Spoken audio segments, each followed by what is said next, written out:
Hi, welcome to my stream. This is a show match between UNUR and Anvil, and this is the Bronze League. So there we had a 4v4 of the best players from UNUR who could play, and Anvil, they played. There was a Silver League 4v4, and this is the last three players, the bottom three of each team. So they're about ready to start.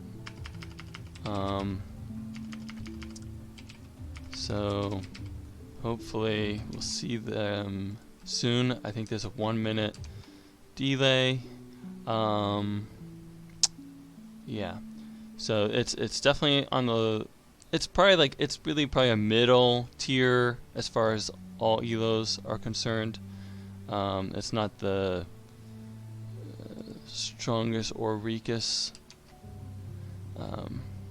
Because everyone I think is probably above 1,000 1v1, and I think when I saw somewhere, there it is.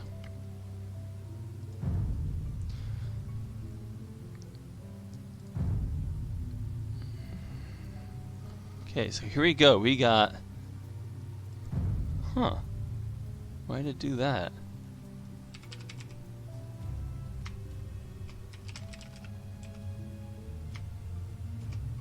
Maybe it bugged?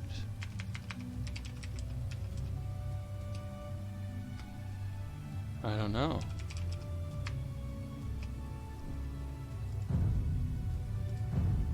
That is weird.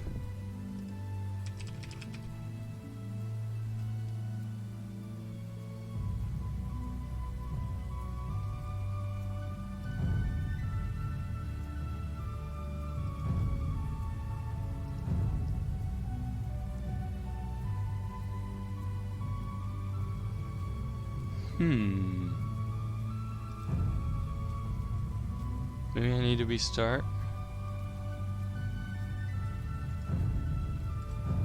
Let's try that.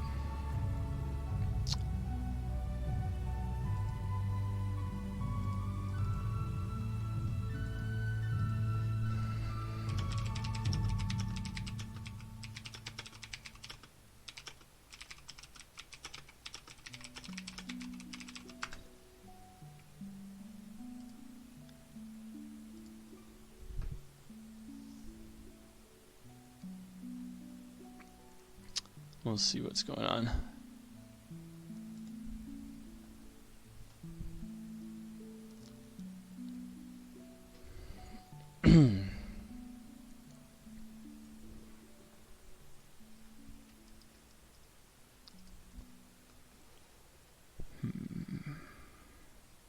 Takes me a second to load stuff sometimes. I'll cut that out.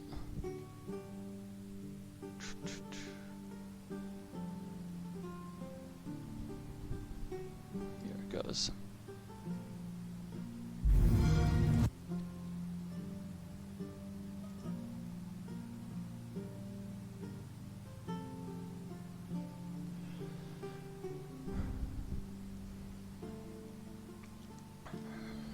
UNUR stands for United Nations Under Rome. So let's see. Here it is.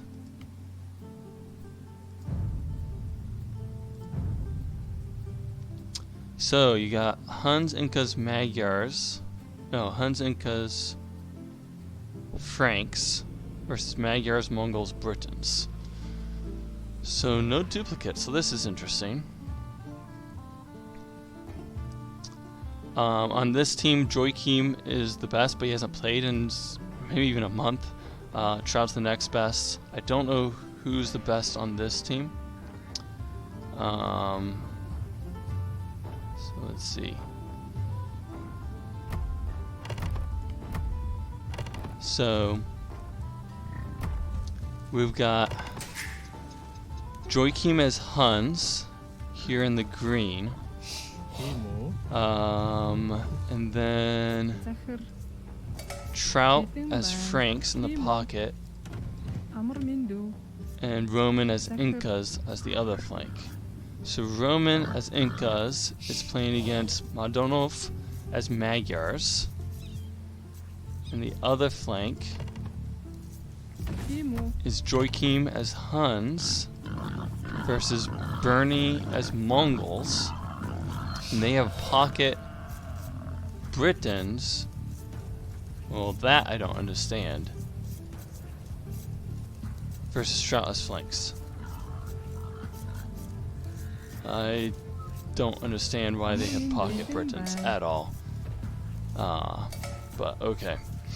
I went into the game beforehand too to check it out and see if they knew how the set fixed positions works, and they said yes. But it doesn't look like it to me. So okay, so Bloody Knoll is a map that I actually made. It's supposed to be a very open, aggressive map. Tower rushes are not supposed to be the most amazing thing in the world, just because. So, you have a couple berries next to your TC, so that you also have food next to your TC if you can't find your sheep, but it's not as OP as having sheep there. There is all the normal, like 2 boars, your 8, well in this case oxen, you got some zebras, you get 1 pack, and then you get random stray ones. But it pushes everyone away from the edges of the map, so they're more closer to the inside. This way you have some rear wood, like this. So you all are going to probably have some back wood, but it's kind of distant, and you're kind of open right here near your TC. So you usually have a really bad wood line and tough to wall right around your map. But the wood lanes farther away are usually thicker. Gold and stone has been split up quite a bit, so that if someone gets control over your gold and stone, it's not as big of a deal. So it's the same amount as gold and stone as normal, but instead you see this pile here, pile here, pile here, pile here. That's probably an extra gold. It might just be, let's see, 4 plus 3, 3, 3. It might just be there's 1 extra pile to 4, and the 7 pack of 7 got split up, maybe. And then the stone, there's pack there, and pack there. So I split the stone up too. You know, this might be part of the gold too. This may not be extra gold. So let's see.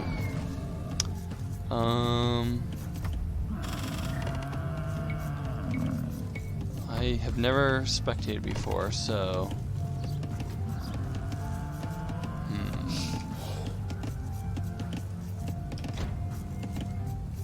Oh, here's. How do I. Here. So, population wise, Monolith is behind at 16 pop. Joachim is 19, Trout is 19. Others have 18. So, Monolith seems to be the one most behind. He's over here with Magyars. Roman is facing off versus him, and Roman is probably the worst player on Anvil's team, so this would be interesting that probably it looks like maybe the 2 worst players are next to each other. Roman is scouting right now, so that's interesting. Moldenov is leaving this boar to rot. Roman milled the deer. Let's see, Trout is already up, as well as Joachim. So Trout went up 20 pop as Franks, which is pretty aggressive because there's fewer berries, I think, on this iteration. Maybe only by 1 pack. But he should be ready to go. Joachim went up on 21 pop. And is doing the barracks. Don't know what he's doing. But I'm gonna guess he's gonna go for these deer hunters. He's not gonna let them take them. Bernie's doing a barracks towards the back and has the house. Oh, maybe this is build like a little wall here. That's an interesting approach. You could wall like this instead and just wall to the TC. But I don't know what you do behind, so I think it may not work out.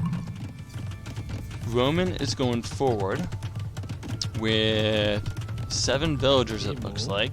Going to barracks. I think he's doing Inca Rush.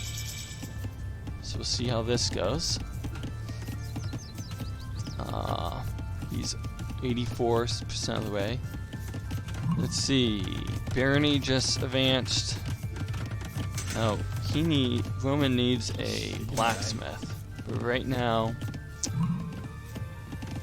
Moldenhof is only 66% of the way, and he's doing the first tower on the wood. Over on this side, going scouts as Huns. So probably seeing scouts here on the flank, and then more scouts here as pocket. So going very, very aggressive.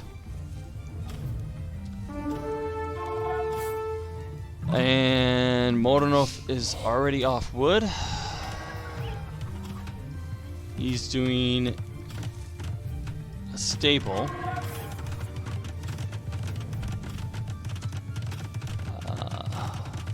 Does he have his blacksmith? Oh, he's going... Maybe he's for spears? Maybe for spears. So it's not an Inca Rush because he's not doing the armor upgrade, but just plain old tower rush. And he's so far denying the stable, which he's attacking the blacksmith, but I think he should attack the stable instead. He's going for the blacksmith now. Over on this side, you got scouts and spears facing off. Baron's already got a lot of farms being queued up, and Joachim does too. Over on this side, Trout is trying to pick off. Forced up a tower already from Psycho Waffles as he's going blacksmith. Does he have an archery range somewhere? What does he try and do? Just fast castle it out? He's got 2 on stone to start long distance mining, which isn't a bad thing. But it doesn't look like he's really helping anywhere. And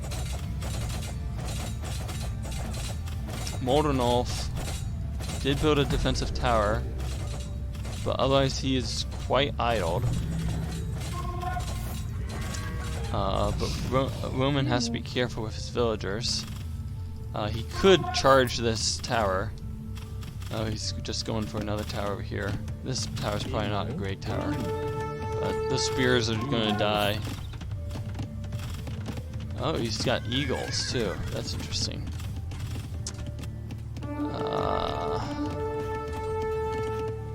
Over here, just doing a little bit of raiding. Trout is already 3/4 of the way walled, though he needs a lumber camp on the outside. Roman only has 3 farmers and a bunch of idle villagers, but that is to be expected at this level.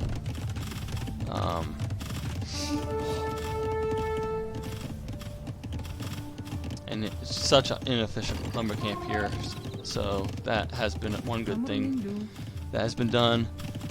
We got only 28 pop for Roman, so he's maybe not been able to keep everything going. But Joachim's at 45, Trout's at 39, so huge difference. Joachim's at 12 military. What is it just a bunch of scouts? Where's Joachim's? Oh, he's got a bunch of spears everywhere. Oh, and he's starting to go archers and skirms. Okay. Well, that's... Bernie just doesn't have anything to defend against scouts combined with archers and skirms.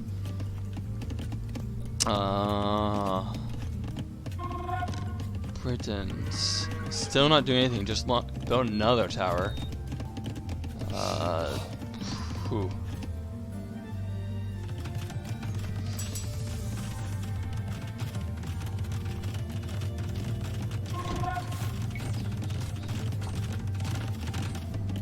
He's going heavy into stone now. As as Roman just keeps popping up towers everywhere. Roman probably doesn't have fletching. No, he doesn't. So he should get fletching so that this tower is in range of each other. But he's taking away some more farms. And now if Trout attacking these stone miners, he should just keep on it. I mean, Moldenolf is gonna die. He has no defenses. He doesn't have a barracks to build, spearmen. Yeah. Psycho Waffles did go Castle Age. Kind of awkward build. He's going 2 archery ranges, no TCs.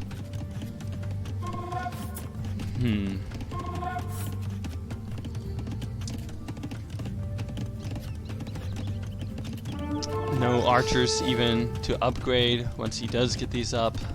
He's only got 3 on gold, so he needs another 3.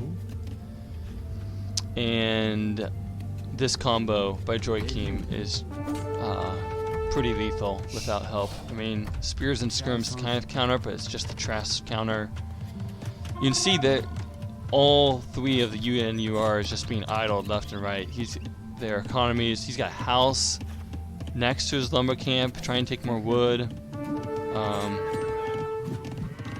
He just can't get away. He does have a ton of farms, which is great, and this person's long distance cutting. This person hasn't expanded out either. Psycho Waffles, who is in the lead on their team. Trout's already on the way to Castle Age. He's already almost halfway there. It is walling back towards his lumber camp. I like the rear lumber camp. Maybe wouldn't have needed this, but if he walls here, then and walls like this, then he's got another safe goad. He's got lumber camp that no one can hit. So that's not the worst. It's really hard to wall on this map. Bernie's holding his own with so many spears and skirms, but how's his economy? He has plenty of food. He's putting in the market so he can adjust. So he's going to go up, but I mean, he's got more pressure, and Joachim is already clicked up. On this side, he's just getting towered left and right, although he left these towers walled, so they're being taken down.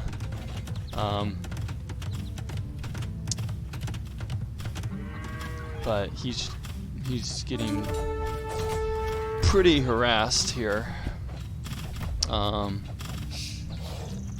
What's the population over on this side? Yeah, Roman's now. Roman last time we checked was behind Moldenolf and villagers, and now he's up by 15. So Moldenolf is just really struggling at this point.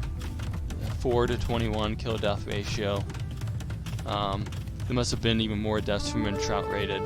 So Trout, only 1 stable, but building a TC on his wood. So that's a really good play there. Continuing to do some walling. And Roman's going for a stone now. Moldenolf is going back to this wood. What's happening over here?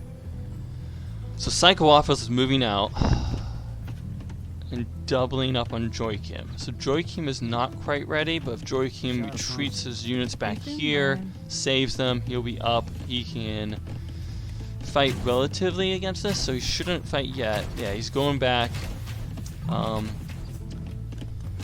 He's not terribly well walled, but he's walled. I would like to see a house or something here, because you could walk right through, not take much. Yeah, he's walling some of that now. That's what he should do. And he can walk all around, but then by then, hopefully, he'll get his upgrades. Yeah, he's getting crossbow. He's got crossbow already, so now he can fight this, even though it's British ones. I think Joachim is fine. Moldenolf resigned. Oh, knights.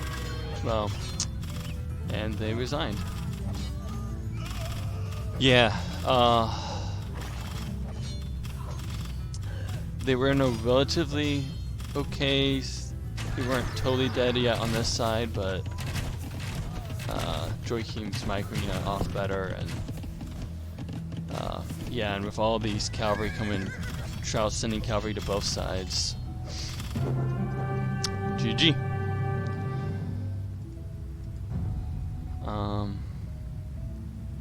Yeah, so I think here Anvil just went more aggressive. UNUR, I don't know if they planned on Britons being pocket or not, but didn't really do a fast castle and didn't do any feudal. So that left Moldernulf to get doubled with the scouts here on the stone and having towers all around. Moldernulf should have probably gone in Mind Stone as soon as he started seeing these Inca villagers coming forward. And it wasn't even that fast of like armor upgrades. So definitely getting on the stone and trying to guard that. He could have walled in his villagers so the scouts didn't hit them, because the towers didn't come here for a while. But once Moldernulf didn't build defensive castles or defensive towers, he just got taken off the resources quickly. So I don't think it's really that good a map to tower, because there's so many resources everywhere. That was part of the point of spraying out the gold and the stone, so that if you get taken off one gold, you can just go to another gold, and you don't really need these woodlands anyway. Just go build a lumber camp back here, while here, and you've got a safe wood and apparently a safe stone too. Maybe not for your first one, but if someone takes you off those initial woods, it's not a big deal. But just didn't defend there well. So, I mean, Roman probably wasn't going to get up for a while, but Moldernulf, when he got doubled, because Psycho Waffles never came with help, Moldernulf just died under that pressure. And Bernie just was spawned off trash, which is fine in 1v1, but in team games you kind of need to play more gold units. And when those knights were going to come and cavalry, that was just going to clean up the trash units. So, and he wasn't at Castle Age. So we'll see what we can check this. Timings 2150 after doing scouts is not bad at all. 1816 Castle Age. Probably would be better at this level to still be a minute faster, but not quite sure what went on there, if he intended to go fast castle or not.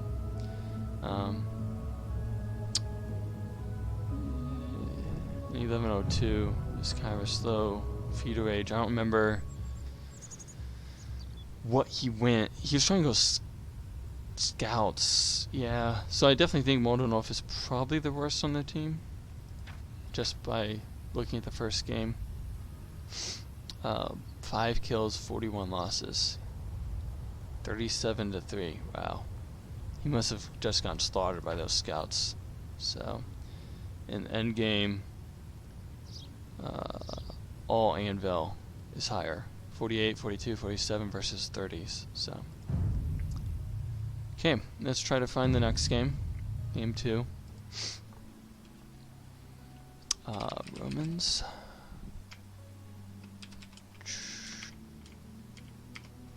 Trout. Probably be a little bit of time in between. So in the upper brackets, gold and silver, it was 3-0 Anvil versus UNUR as well. So I kind of expected after that this would be the most lopsided of all of them. Because like in the gold match, UNUR had a couple very, very strong players still.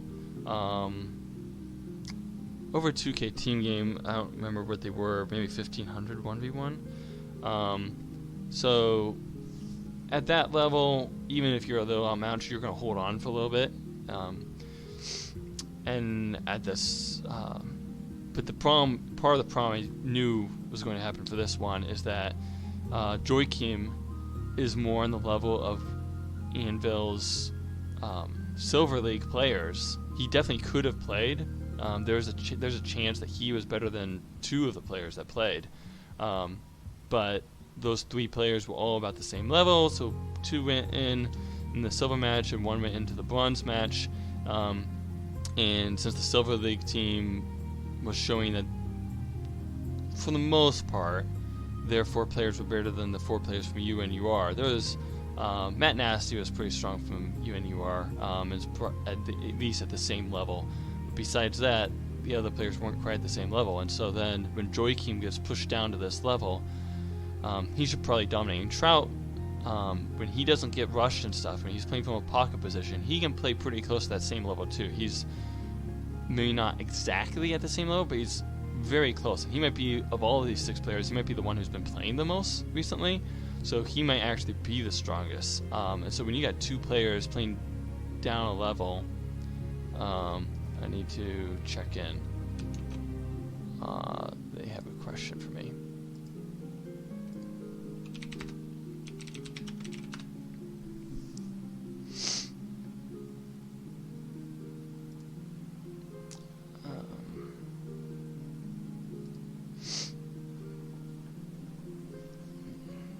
We'll see what they want. Paulino wasn't playing, but I think he was playing. I think he played in either the gold or the silver match. I don't remember which. But anyway, because there's some higher level players, just because Anvil's a deeper team, we're not necessarily the best skill. You know, we're not one of the best skills. Like even. Oh.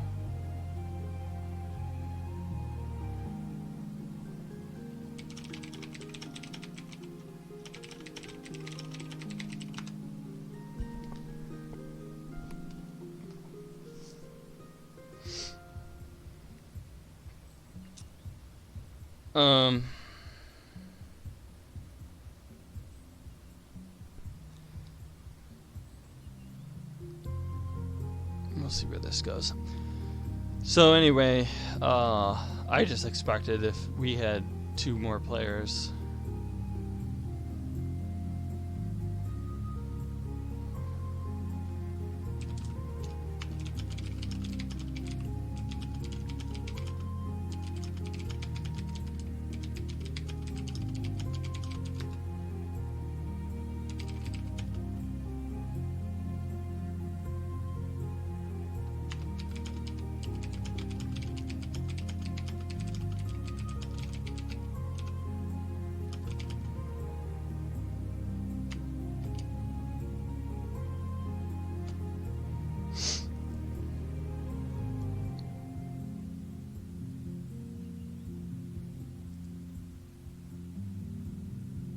I'll tell the other guys what's going on. Hey guys. Hey Suma. You're not in game yet, right? No, it's weird. The Moldenov guy needs to eat or something. Yeah, no, Paulino messaged me. I told him to just find their lowest elo guy available to sub in and go for it. I don't care if he's a little bit stronger. That game was like pretty one-sided. Yeah, I thought it would be, and Moldenov was But it's definitely also their one- weaker. So I also play a bit stronger on those maps because they're more my style, so I will probably play it's lower. true, but it depends what they pick. They've often been picking Regicide Fortress, so yeah, maybe that one's not as strong, but a lot of the other ones are still fairly open and aggressive. I don't know. Yeah, but Moldenov was, from what I could see, the weakest of their 3. Yeah, he was very weak. Well, I mean, he wasn't very weak. Well, it looked like he was trying to go for we scouts. 2v1, like we completely trashed. Well, Let's he be hit honest. Feudal Rage in 1102, and he was going Scout Rush. And I didn't understand why Britain's was the pocket. I don't know if they didn't understand or what, but they had Britain's pocket. I didn't even realize that. Yeah, that was not. I realized that like halfway through. They had Magyars Archeries? and I forget who else was their Castle other Archery flank, Rangers? but Not Magyars not a easily could have winning been combo. pocket. So, I mean, you can go fast Castle Britain's archery ranges, So but I think you need Matt to be a higher Nasty level. is going to replace. Okay. Okay, be a little Matt Nasty is. I had trouble with him 1v1 I think you guys still have advantage, but he is a good player, and he played in the Gold League. I mean, he was definitely the weakest. He subbed in the Gold League. Matt Nasty's in Anvil League, I believe. Hold on. But yeah, definitely look at him as Ultra, Bob, my Trout type level. So okay. Yeah, definitely. Okay. Definitely. Bye, guys. Yep. Okay, so they've got Matt Nasty coming in. He was the guy who seemed to be the strongest of their Silver League team, and he subbed in on their Gold League because one of their players no-showed. So Matt Nasty should be a big upgrade on Moldorf. We'll see if it's enough.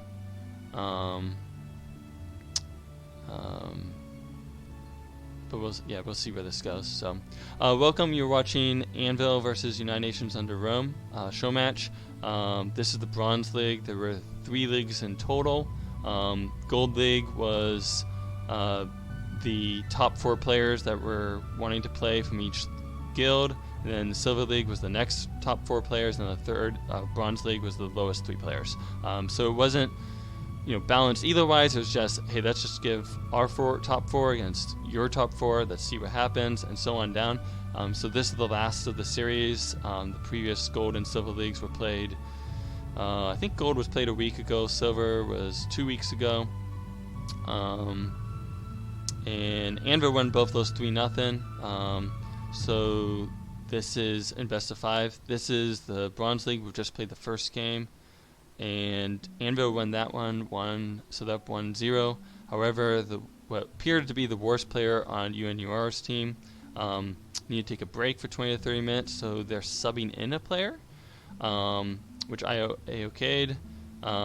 And that player is Matt Nasty, who played in the Silver League. So I think this is going to be a lot closer.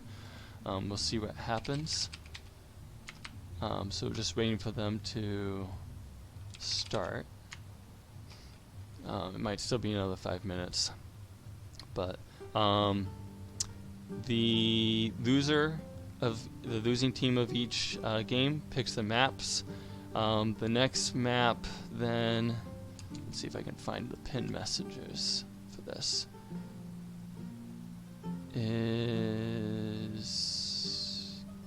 Where's the UNUR?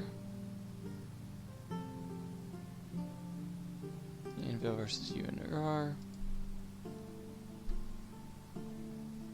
Okay, so they can pick.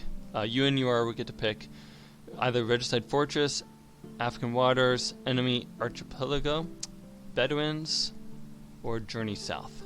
And Journey South would be King of the Hill. So we'll see. UNUR has been picking Regicide Fortress a lot as their backup. Which Bloody Knoll is which was the first game. Bloody Knoll is a very aggressive map, so it makes sense if you kind of lose the first one, you feel the other team is better on aggressive maps to go for Regicide Fortress. Plus, if you haven't played a lot of these maps or practiced them, Fortress is the closest one that people may have played of.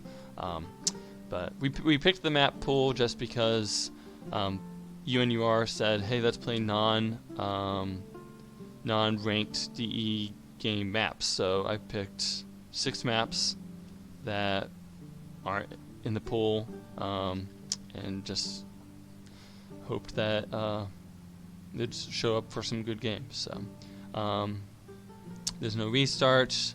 Each team can pick each civilization one time during the entire series. No one can send Sling until they've reached Imperial Age. So these are basically the settings. Set position, so you can pick which players go where. So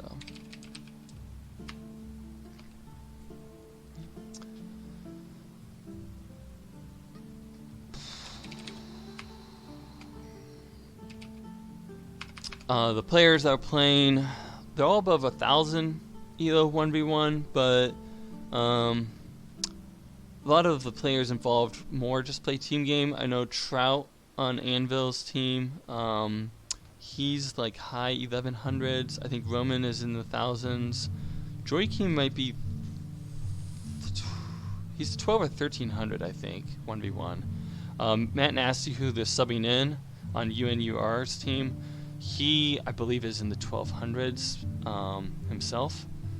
and then the other two players I think were more in the 1,000 range. So it is on the lower end as far as games you'll see casted. They're still above average when you look at the entire pool of players, but it is on the lower end of games that you'll see casted. So, oh, I'm looking in library browser. Okay, still nothing Roman.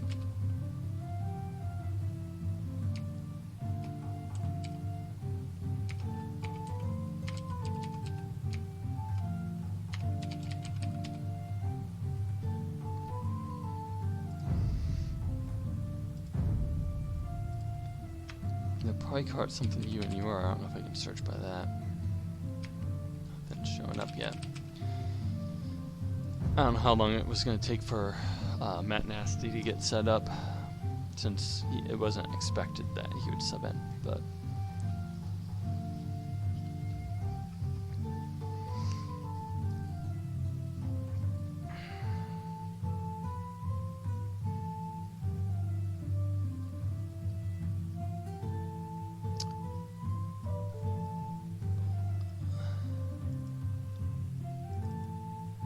I don't think the Anvil team has really practiced either. I know for the first series when it was Silver League, the Anvil team practiced quite a bit, but I don't think the Gold team did, and I don't think this Bronze team really did. And UNUR, from what I have heard, hasn't practiced at all. So, but the settings have been around for a month, so someone could surprise.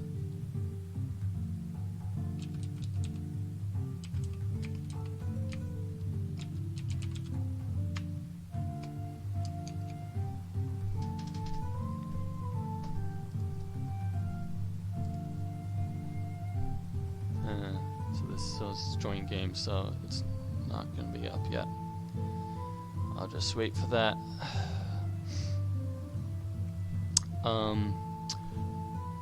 Roman's Revenge and Kilger Trout are from the USA. Joachim is from Netherlands. And then I don't know where their guys are from. I know some are from the western side of the EU. I think Berend is Bernie, the Bernie guy. I was thinking at least one was from the eastern United States, but I'm not positive. I'm not sure if... Yeah, I'm not sure about that. Matt Nasty... No, I don't remember where he's from either. I think he might be from the United States. Still saying join game.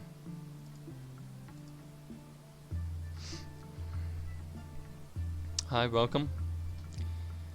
Just waiting for the players to get started. They played one game so far. Anvil's up 1-0. And just watching the Steam thing to see when the join game thing goes away. So.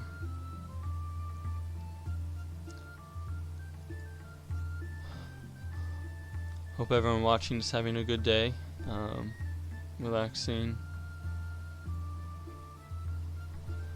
This is lower end games, right around the 1,000 elo to maybe 12 or 1,300 1v1 levels. Oh, looks like they just started. So let's see where this goes.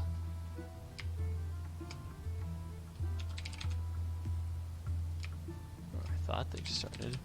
I know there's a minute spec delay, so I don't know if I can't find it until the minute's done. But I can't join the game anymore. There it is. So, this is probably going to be F? Probably the minute thing. I had to restart the peak for the first one, so I don't know if...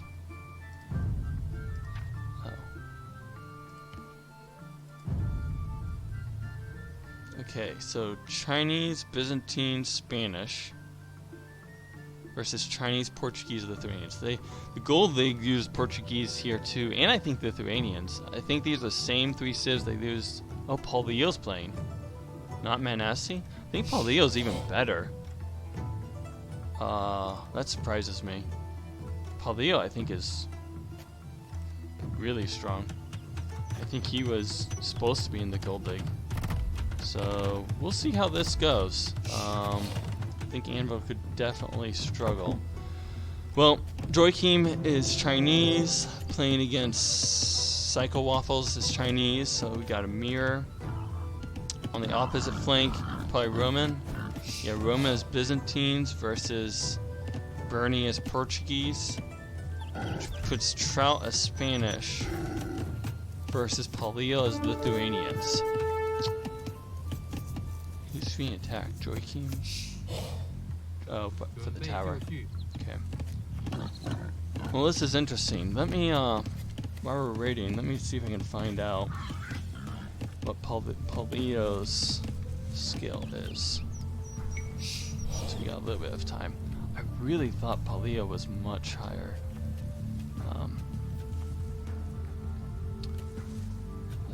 Let's see.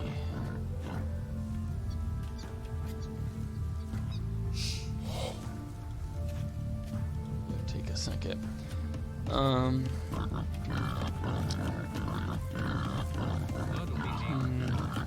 slow towers. Chinese stone there, gold there. So this is the weakest player on Anvil's side. It's Roman here with Byzantines. Byzantines, I mean, they can hold for a bit with the skirms and the spears, the pikes and stuff.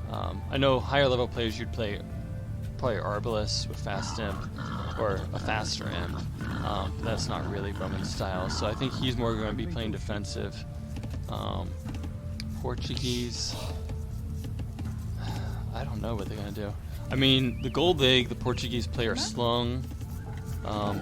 Their other player, which would be kind of unfair, but I mean it's in the rules. It would be kind of unfair to have Paul Leo if he's much stronger to be slung, but we'll see. We'll see. Let me take a look here.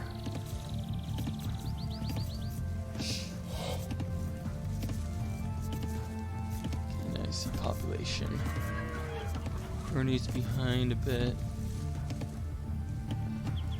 We got Paulio's already going up. Well, he had the bonus food, so he's going up fast. I think he's going to do a pretty big boom. Trout and Psycho are up now.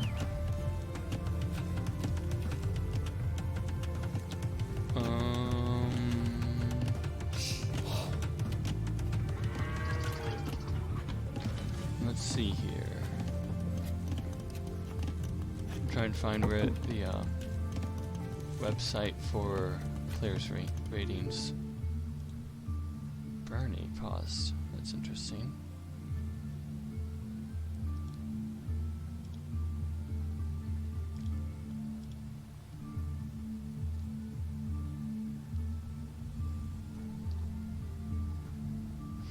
$6 on gold.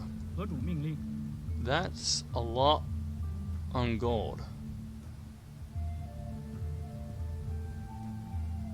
I wonder if he's trying to get relics.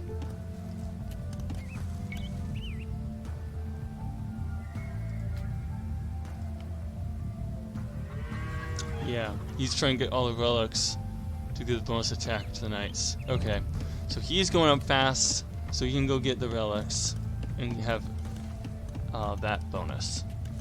Okay, I pulled up the. I mean, which is a valid strat. I would just. I would just pick a.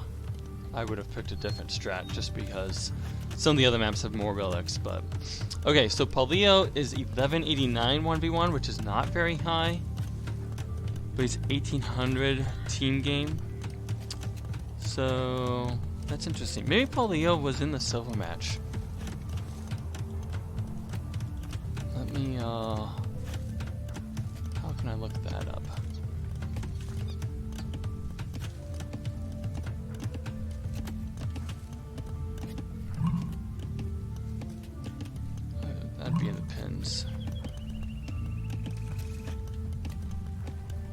No, Palia was in the gold. So that's interesting. He wasn't one of their top 2. I think their top 2 in the gold was Big Tuna and Hummingbird. So he's probably their 3rd best. So we'll see. This is going to be very interesting. It'll be very interesting then. I don't know if Palia plays a lot of 1v1. Need a decent number.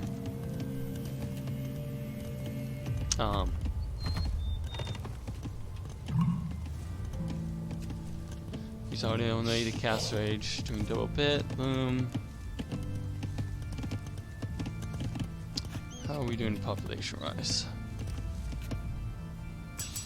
Roman lost the bill, it looks like. Probably on a... Unless he lost his scout. No, he still has military. So he must have lost his bill. Probably learning a boar. He's going to market blacksmith. And he's... I wonder which is going to be Psycho Waffles. It's not up yet either. He's mining stone, which usually you'd long distance mine it to get the other TC up, and he's got some stock. His king is outside the castle, so that's interesting. Who's red and green? Okay, so they're communicating. Joachim and Trout are communicating about that relic. They might be aware about the Lithuanian thing and trying to keep him from getting all the relics. And Bernie's patrolling, probably to guard that relic.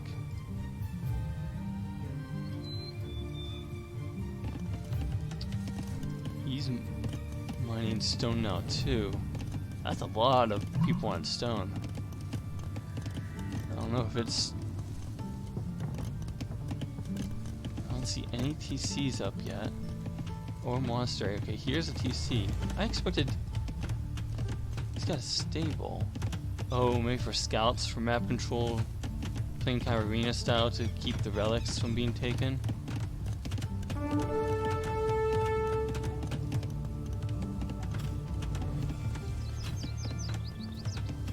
Interesting.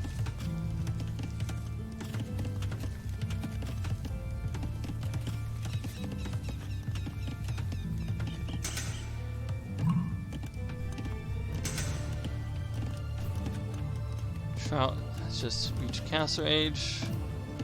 Trout.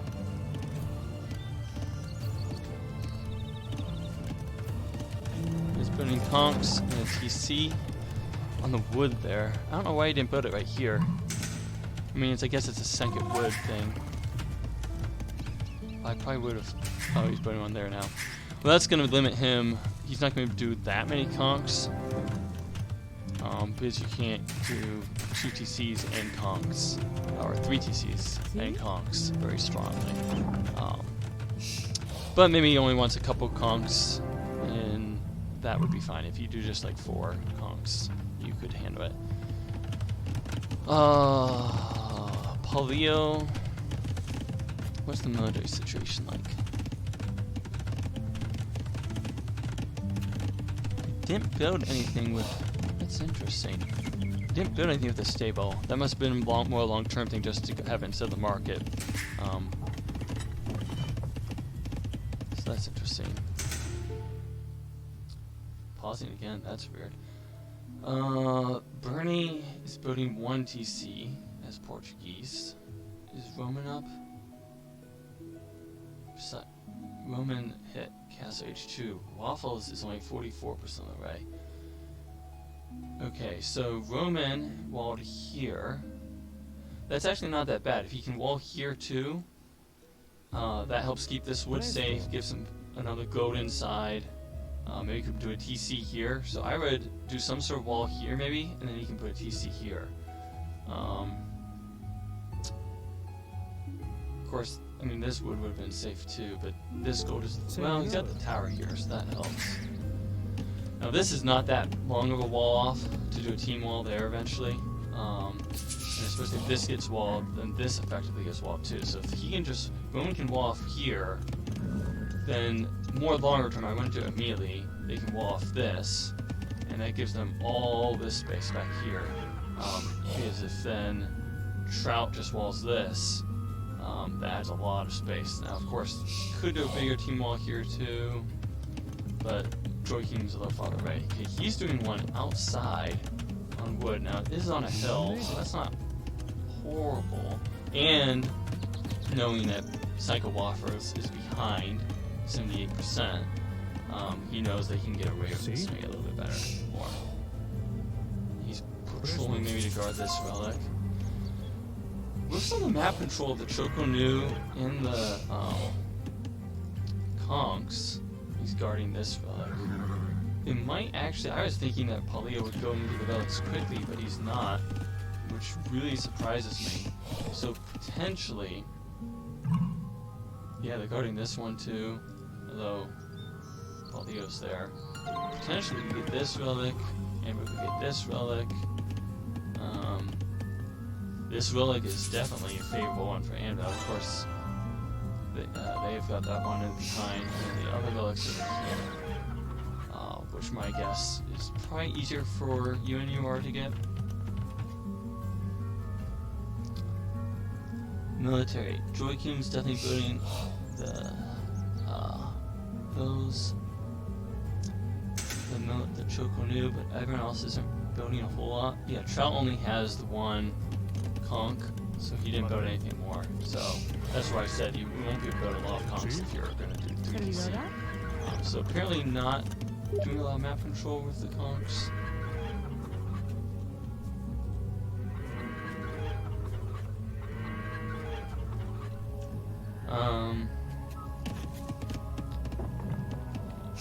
Now he's going forward. That's interesting. Joy King saw that. I don't know if it's for TC or Castle. It's for Castle forward with Chinese. That's a weird play. If Joy King, I mean, he's got Choconu here. If he brought back the other ones, he could deny it. I don't know if these two are going to be enough, or if you'll even see it. Okay, he sees them. And now they're going back. And now he's building those two. Those two are still guarding this monk. Over on this side, an organ gun. And Roman's playing very defensive. It would be really helpful if Roman could sneak a bill out now and get this wall up. Does Roman still have his scout? No, died. Okay. Well, gate, so he could still sneak out. It'd be very helpful if he could get this gold inside and just attack. But the double walls, and the problem is, I don't think. Oh, they do know that's starting to be double walls. I was gonna say it might be far enough back that they don't even know. They're not even aware. Okay, so now we got Doubt Castle coming up a bit. They have 2 Choconu, but he's losing a lot. This relic's being turned back in. Where did those other Choconu go? Over there. I think this castle will go up, but Psycho Waffles is way behind in economy, 34. Of course, he's similar to Roman. And Paulino's way ahead at 57. Yeah, probably can't deny this anymore, but maybe he can get another bill? Yeah, got another bill. And I mean, Psycho Waffles doesn't have another TC. So, but he's building Siege Workshop, so that's interesting. How many TCs does Joy King have? 2. Oh, third back here. I like this one, since they're not really going map control. I mean, Choconu don't move very fast to defend. The Lithuanians aren't doing anything, and organ guns aren't fast either, so looks like they want to get in here, but they're trying to get in on the weakest player who's got double walls going up, and his team wall to his teammate. And Byzantines are harder to push too, so Now, like this one, it would be better if he can start to get a wall up, but they probably, I'm guessing, UNUR aren't going to find this as quickly because, you know, they don't have the plumes, they don't have the conch, so they're not as mobile around. What does he have in there? Probably a Magnum. Yeah. Oh, battery ram. Okay. That's not what I expected. Okay, so Paulio's starting to move out. Roman is pretty far behind. He's going to the university. Oh. Roman only has 2 TCs, so... He is still 7 villagers ahead of the Yellow at least, even though he doesn't have the military. Psycho Waffles has the military. Joachim's up to 22, 23. So the military's about even. Trout's booming well. Trout's only 9 or so villagers behind Paulio and catching up quickly. Joachim's equal to Bernie and Roman's ahead of Psycho Waffles. And this helps out Trout quite a bit when he wants to move back. And I mean, he's booming well. Joachim doesn't have a lot of resources. Trout, not quite ready. Oh, he's building. Anvil's definitely playing pretty defensive here. Which overall, they're ahead. I mean, Paulio's in a good position. Whenever he's going to be ready to go up. He's not ready to go up either. 33 farmers. Trout is 38. Trout is almost overcoming Paulio for the Ville lead. Joachim and Bernie are about equal. And Roman's 11 ahead of Psycho.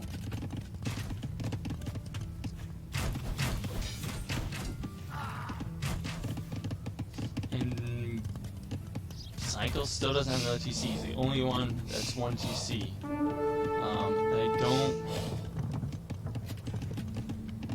He does have the food. If he doesn't have a market. Oh, he doesn't have a market. If he just sold, he could go up. I don't know if he wants to go 1 TC. Fast Imp could go up. I mean, although 12 farmers is just nothing. But okay, so here's a push here. Castle. So Roman is definitely getting pushed by Bernie. If I was Roman, I'd move that king out over to Trout. And actually, probably in this tower would be excellent. Because if Roman gets pushed out of here, Trout's strong enough to defend, and that would save him. I mean, Roman does have 6,240 HP already on his castle. So Bernie's definitely going to need to go Imp, and he's not. In fact, the first one is Trout.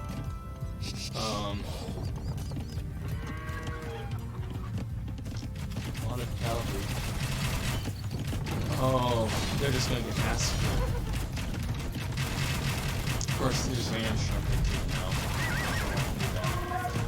Those knights are just getting massacred. Paulio's losing a lot.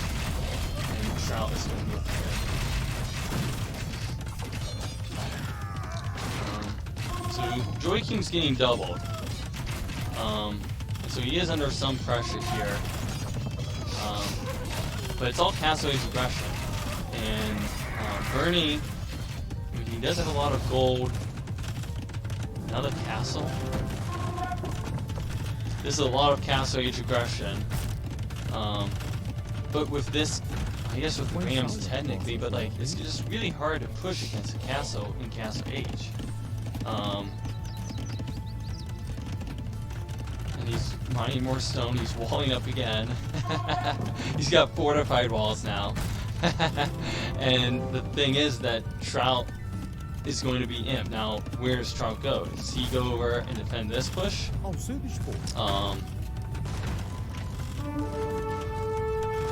Or does he help the double on Joachim?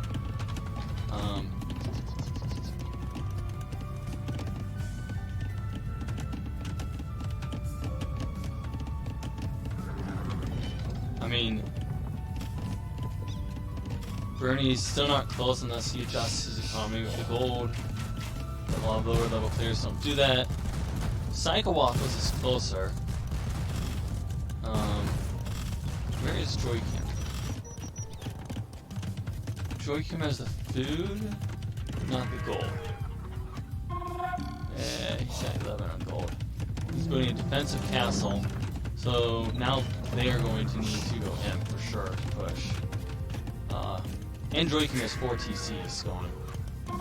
So, what's the military counts like? Okay. So Trout's gonna reach in, but he doesn't have 95 bills. He doesn't have. What's he gonna be going? Okay, wow, lots of staples though. So he doesn't have the military at this point, but he's going there, and Roman is walling up. What Roman needs is not arch range. What he needs is a siege workshop for the organ guys. But again, he could just clear out these villas, move them behind. This castle guards like this whole section. And Roman is booming behind here. And this is an expensive push. I mean, I guess he's gonna do a castle drop.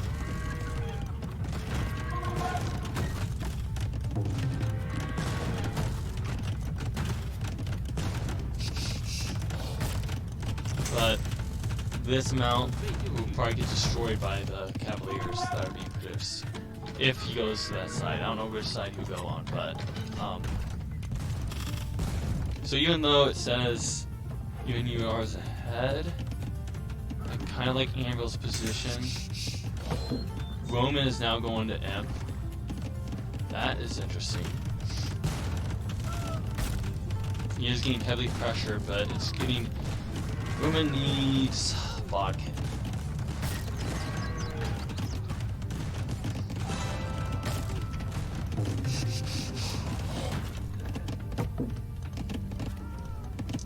Roman is 65 bills, not great.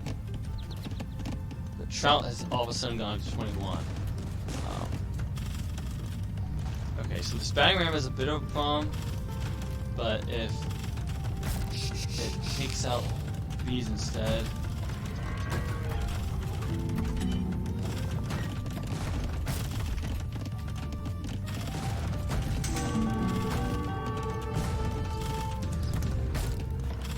I mean, once this ram is done, he can't keep pushing really. Oh, he's finally got the. Oh, he's got the Magno. Okay, so that's excellent. And now, so Paulino is coming, and he's on his way to M. So that is a problem. Roman is getting pressured quite a bit. Joachim is ahead. So even though, I mean, Psycho Waffles is building all these castles, but I think Joachim can get Trebs out and Treb these all down. So I think Joachim is fine on this side. Okay, Roman's a bit idle, but lots of Cavaliers coming now. I think he should just go back. Oh, and Trout has that too, so. We got the battle. And now the Mangonel. It's not as good as an Onager, but it's something.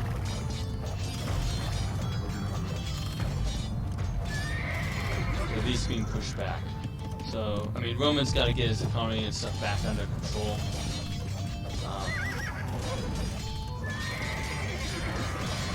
But now Trout is basically playing these guys 1v2. Alino has not hit Imp yet, so he's losing a lot of his military before that.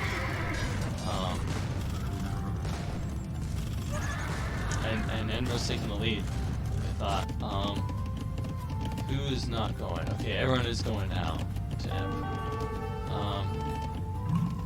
Joaquin has 26 military, Psycho Waffles 14. So, although he's already got the manuals out, so if those become Onagers, Joaquin's gonna have to go for something else.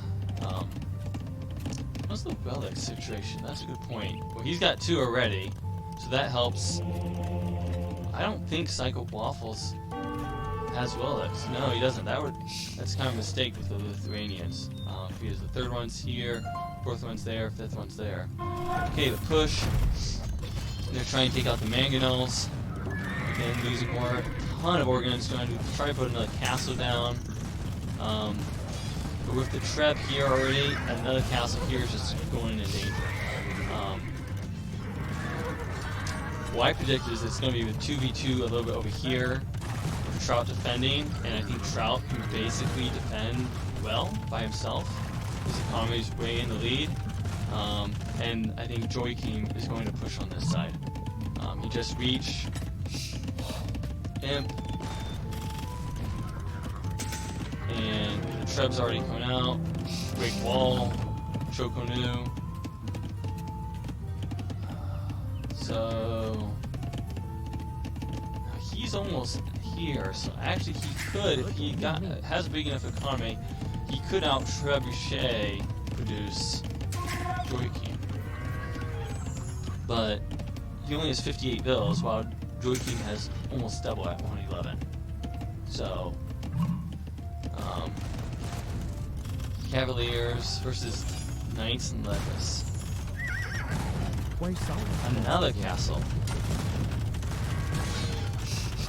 I don't know. It's a lot. But this castle, I mean, with this Treb, he can just start trebuing it now. What's Roman Treb? Archery? I don't know what he's going for, but Trout is feeling it. He's got paladins, and he's at least wrecking. He's wrecking. I mean, even under these castles, I mean, this is a death zone. He still took out all of Cyan's, all of Alio's army. Or really got upgraded. He's starting to trap this down. Now, Bernie does have a trap out of his own. What's Roman doing? How's Roman's still? 72, so it's better than Psycho still. Over on this flank, the mangonels are really helping out Psycho Waffles, but I mean, here's one thing. Joaquin. Big ball. Well, maybe he's gonna lose this castle then. I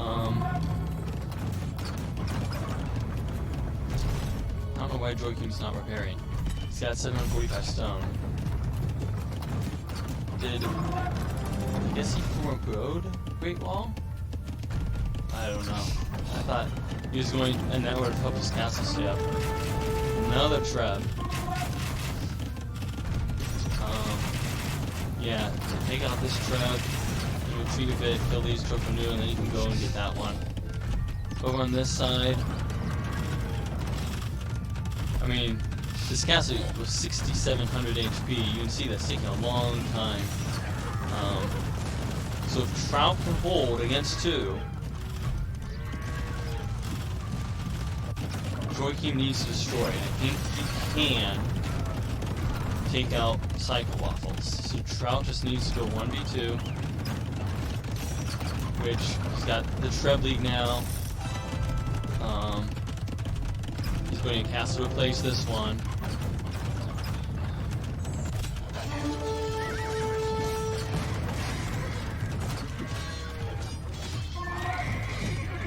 Roman's walling up.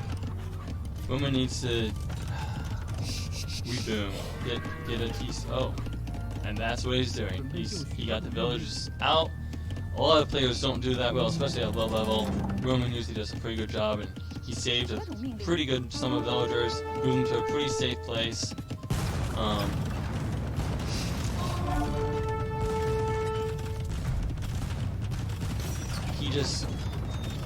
Trout needs to get on top of these, which is really hard. I think Trout, I don't know if they can build Onagers or not, but I think Trout needs to do his own Onagers. And if he can just get like 3 Onagers, this push is just nullified. And And you see here that Joy King is starting to push back, and you see the Spore League is switching back again.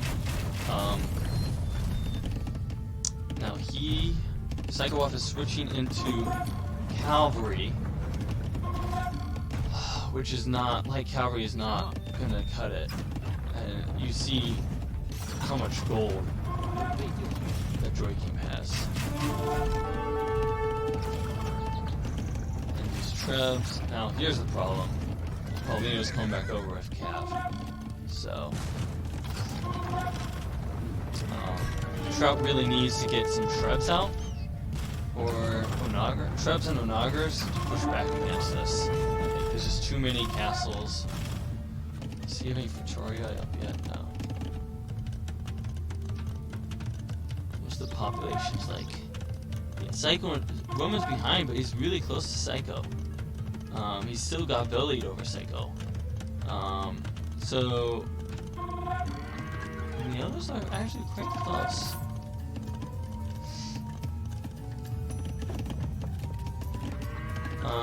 So now Paulino has to play over here. Which, I mean, Paladins are good, but he's got Lee Chokonu. Lee Chokonu can play fairly well against Paladin.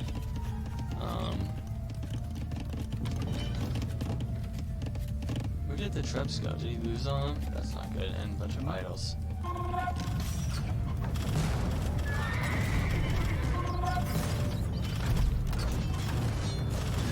And now, see, this is, if he gets massive like 20, he can just get them all up on here and destroy all this. Put another defensive castle. How is... They have... So here's a problem. I don't think there's really much trade going on. No trade. Joachim has 2 relics. Waffles has 1.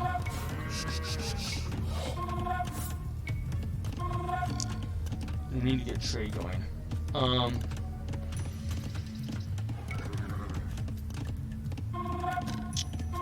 Waffles has a ton of gold. Joachim's starting to use up his... Trout has no gold.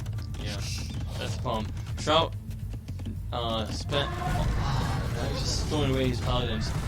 Trout needs to save up his gold, save up his paladins, do a bigger push. I mean, because this is a tough thing to push into now. He really needs to get Onagers. I mean... I don't know, can he get Onagers?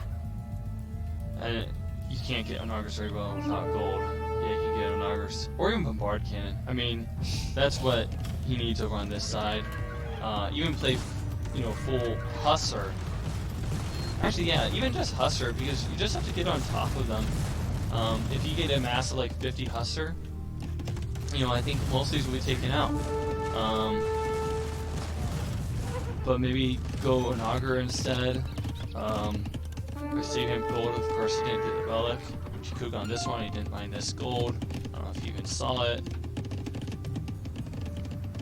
Oh, that's poor exploration. No relic, no gold. Okay. What's happening over here? Some raiding.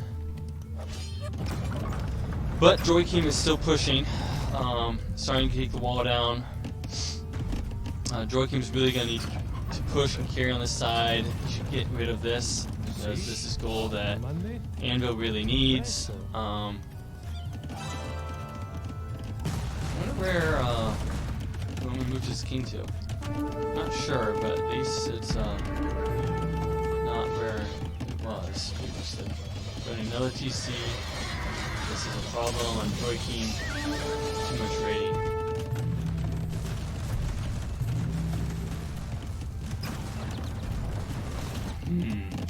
Skirms. I don't think skirms are the answer though against this. 20.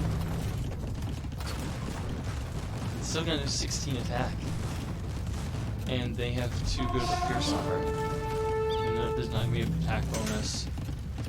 I don't think the skirms are gonna help.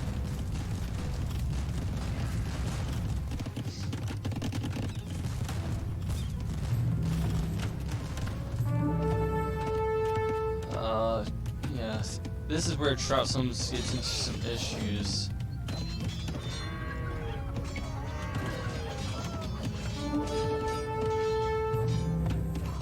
only has 29 army, which fully boomed. He should be. That's sometimes an issue. Is that now more rating? Is that when you go that heavy on the gold stuff, you run out and then you have to transition. And what are you transitioning into? And it looks like he's building nothing. Like all these stables doing nothing. He's going skirms, but skirms are going to do nothing against the paladins, and skirms aren't going to do anything against this. I think he really needed to go Hussar. If you, I know you have to upgrade with gold, but you have some gold, sell, and go full Hussar, get the trade up, find this stuff. Yeah, that's, I mean, I run into that issue a lot myself, is I spend too much gold on gold units when I first accept him, and then I don't transition. You have to get the trade up before you spend all your gold. And Trout didn't do that, and so now he's running into issues here. And because UNUR has map control, they're taking all the other golds, like this, and that's causing UNUR to not need the trade. Because they're taking Roman's gold, they're taking the extra golds here and here. Yeah. I think that was the key here, is that, I mean, no one ever went into Onagers, which is the first thing you need to do against this. I mean, Bombard cannons could work too, but they needed Onagers. Not even Mangonels, they needed Onagers as a reaction, and if Roman couldn't produce it because he was pressured too much, he's not a good enough player, then Trout needed to do that instead. Even before probably the cavalry thing. Like, even Spanish get excellent trash, so against this composition, you know, Halbs and Onager, the paladins and these things will just get smushed. And even if you want to start off paladins, you got to get into trade much faster if you don't see these extra gold spots, or take extra gold. I don't know where, you know, like this one or something like that. But so I think that's kind of where that was lost. You know, not finding this gold, so we ran out of gold. Yeah.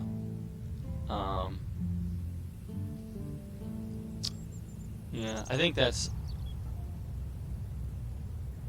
Oh, did we lose the internet?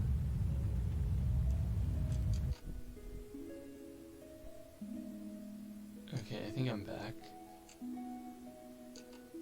Yeah, I think I temporarily lost you guys. Yeah, so I think that was just the thing, is that Anvil ran out of gold faster because UNUR took Romans, took the middle gold, so they didn't run out of gold. Joachim was fine with the 2 relics and had some extra golds, I think. He was starting to run out too. But I mean, he was a little bit better positioned, but when you go paladins, that's heavy on gold. And you just have to look before you spend it all, because you're going to spend it very fast with 7 stables. And you have to either get the trade up or get into a trash unit faster. And that's, I mean, it's a problem for, I think, a lot of players, these intermediate on down, from about 1v1, like 1200 on down, 1300 on down, is just making the transition to trade, or making the transition from your power unit, like the paladin, into like Hussar.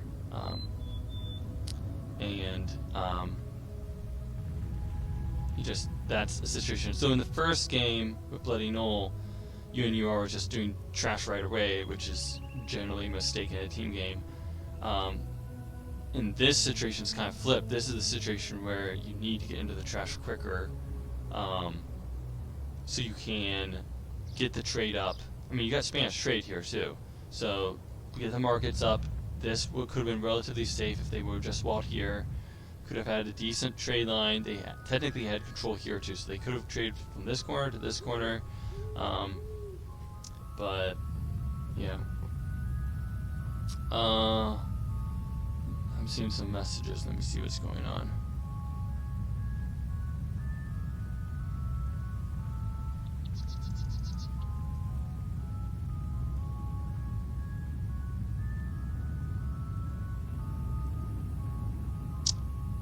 it looks like their team is going to change again. UNUR.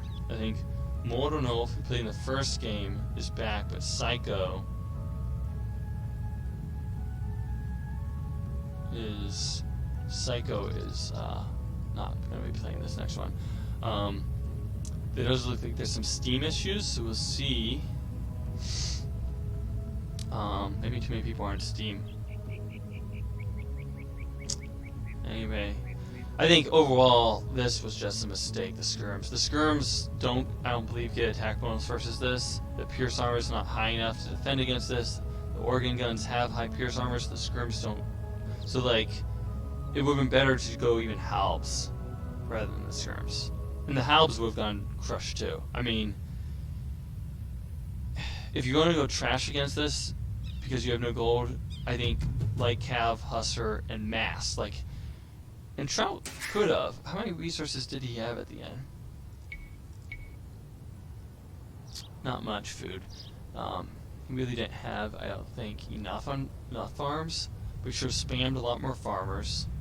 And, you know, if you group up like 50 Hussers, that could have, I don't think 20 would have been enough. But I think 50 may have been enough if he could have gone a surround on them, or at least to defend. And then Roman could have gone halbs for whenever Paulino comes back with his cavalry. I mean, because Paulino didn't even take the relics, which as the Lithuanians, I mean, I don't know why he didn't do, because each one gives his knights +1 attack. So he didn't even play, you know, Lithuanian style. Yeah, it's only 2+3, so he didn't do anything with relics. It was just this the transition thing. I mean, Joachim was winning here, but not quite fast enough. I think Joachim.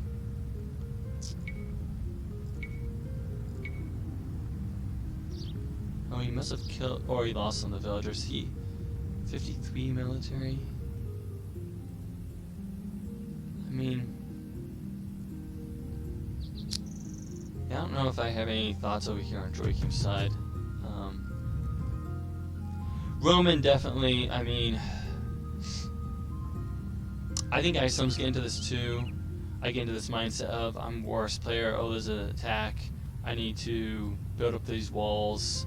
But it costs so much that he just really needed to get into another, you know, maybe if he water on his CC and then puts like 4 or 5 mangonels, he could have combated the organ guns for a little bit.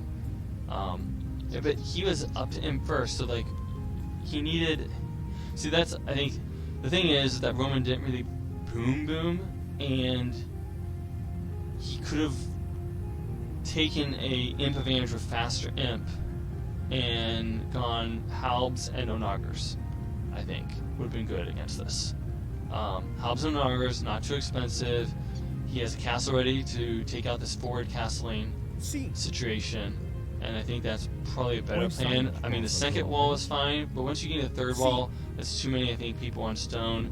You need to, especially because it wasn't really a double at first with this. I think Roman just needed to focus a little more on his boom or idle a little bit, get up to imp, go onagers and halbs, trebs from the castle, and defend this. And I think that would have been more successful. So, especially even with where Roman's elo is, because there's other things Byzantines or he could have done if he was a better player. I think thinking about him as his level, I think that's maybe what he should have done, is just get to imp a little bit quicker, not worry as much about this economy, move villages behind here, get those resources, farming, gold, and get the onagers. I think Roman may have not known too well that that's the response. As soon as you see organ guns, onagers. And yeah, but oh well.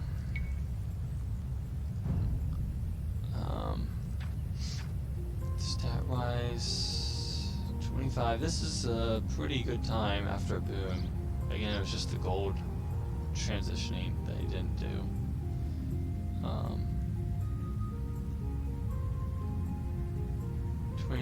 versus 32. So Roman had a 3-minute advantage. I don't know if he had he probably didn't have the resources to build a lot of trubs. He had a 3-minute advantage, and even when he built that first mangonel and they kind of pushed back, he needed to guard that mangonel and then get it upgraded to a UNUR.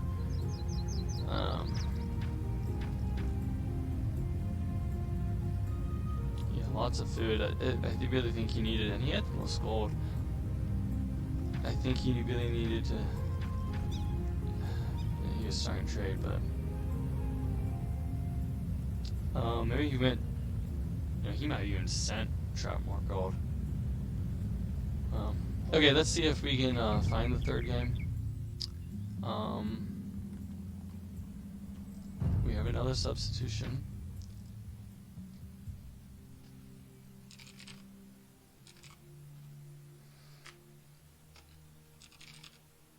Nothing up.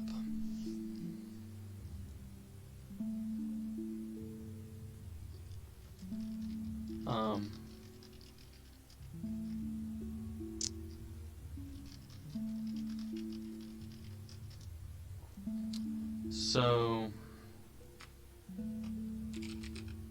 actually we can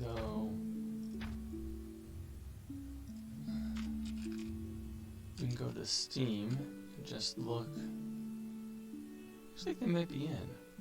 Woman's online. Joachim's online. Trout's online. So the game might have started. That or they're having trouble with the Steam still. Now some of these other maps I think would be more of a struggle for UNUR because they're less normal and they're I think generally more open. So if they didn't practice them, they may struggle a little bit more on that. So we'll see.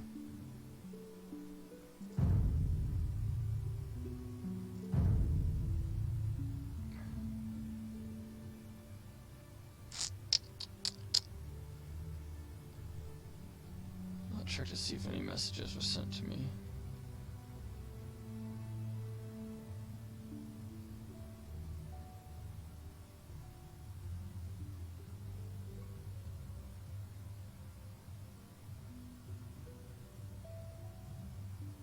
Looks like they're saying the ping is bad with Steam.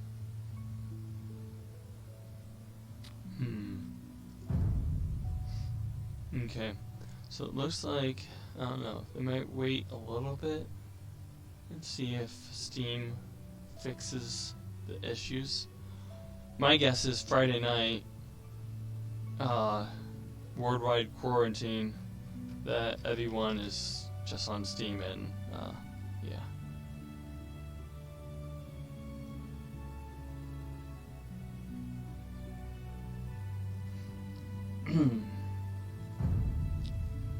So I'm gonna go back to this.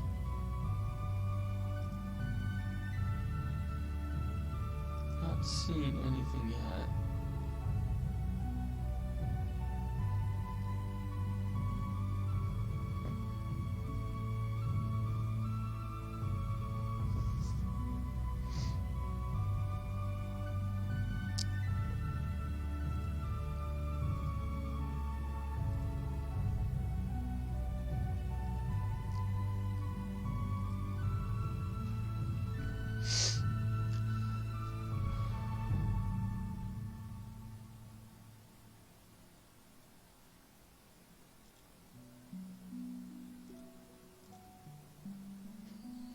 So sorry for the delay. I just think that there's some sort of Steam issue that they're trying to figure out or wait at least a little. I don't think they can wait forever because I know some people have plans later, but so they may have to continue this series at another time, which would be hard and a pity. Oh, there. Let me talk to them. He said the servers are down.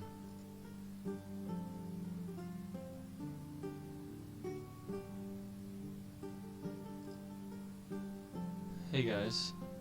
Hey, Zuma. Hey. Servers are down. Really? Steam servers, yeah. You can get in the game, but the ping is like 50. 50, you said? UN. 50 grand. Bro. Connection fails, probably.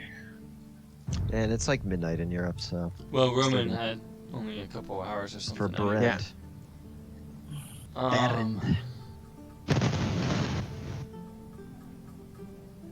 Well, technically, you'd only need to possibly play 2 matches, not 3. Well, it depends on it, because Psycho Waffles also left. It's going to be poly again with Moltenov. Yeah. Man. Well, Moltenov is a little worse, and I think they were able to play better on RF than they will on some of these other maps. I do Especially- too. That's what I was thinking the whole. These guys seem style players, Psycho, so- now, here's the thing. Paulio was in the Gold League. However, his team game is pretty high. His 1v1 was only in the 1100s. So it's not I as think bad he's as underrated on. on 1v1. Well, that's what's weird. I'm about to find out. So actually, Polio, for what it's worth, he's playing in Anvil League Okay. right now. So he's about to have his first match. I think he's against one of his teammates. Let me just see who he's playing. Well, he... Um, I mean, it's not as if it was Big Tuna or Hummingbird. When I first saw him, I was like, "Isn't he a Gold League person?" Like, I was like, "You guys are gonna get killed, maybe." But it didn't look as. I think he's. oh no, he's playing Jamaris. Oh, Polio is playing against Jamaris, the guy that you know that. Yeah, I know him. Yeah, I know. that'd be an interesting match. I've been casting, so you can go back and watch, but at all. I don't think Polio. I think it's actually a fairly close matchup with Polio. Yeah, It's I probably would a say little so. I closer. felt close. It didn't feel like they won by a lot. It just felt like No. I made a big mistake trying to fight too much. I think Yeah. I Well, should have gone straight for eco. Well, and what I told my stream of 0 people is that you did what I do a lot is Mhm. when you hit imp, you go heavy on Yeah. gold units and then you don't transition well. You either Yeah. needed to transition into trade or you needed to transition into a trash unit earlier, and you If I didn't. had Halbs, we that. would have been able to. That's what I was saying is that I thought you maybe should have gone Halbs instead of. Well, especially I was saying for both of you, instead of going skirms, I don't think skirms would have done anything. Halbs would have been better, even if they got massacred, because the skirms Yeah. they don't get the attack bonus versus those, and they're. If I had gone, would it have been crazy if I had gone like Halb, Siege Ram? No, well, actually, what I was telling my stream Bombard is cannon? I think you should have gone Halb and Onager. Like as Yeah. soon as you see the organ guns, Onager Yeah. needs to be in your first thought. Now I didn't even know if Spanners got it or not, but they do. Yeah. And now, if you really wanted to go the Paladin route, I think when you saw that you were starting to run out, you should have switched into, well, one, the trade, but if you didn't do that, get into Hussar quicker. Because even though Hussar wouldn't perform that well, if you could have waited till you had like 50, I think you could have done it. Maybe. Yeah. At least held on a little bit better. And then, What was my eco like compared to Teal? Most of the game. well, he Was it had the early jump on you. Because he was up faster with Lithuanians and stuff, but then you basically were catching up to him, so that by Yeah. around the imp time, you were a little bit stronger, actually. Yeah, that's what I thought. I thought I had a bit of a. I Um, was like not sure what I think it was really just on that side. I mean, maybe you threw away paladins a little bit, but I think you just needed to switch into the trash unit faster, or I instead of think I should just paladins attack the other players maybe. on the other Like we side. could have had a different plan to like maybe defend Rome. We had like I just felt bad. Like I wanted to help. And Well, then you just- backfired. I mean, So, I don't know. Maybe doubling on the other side could have been okay.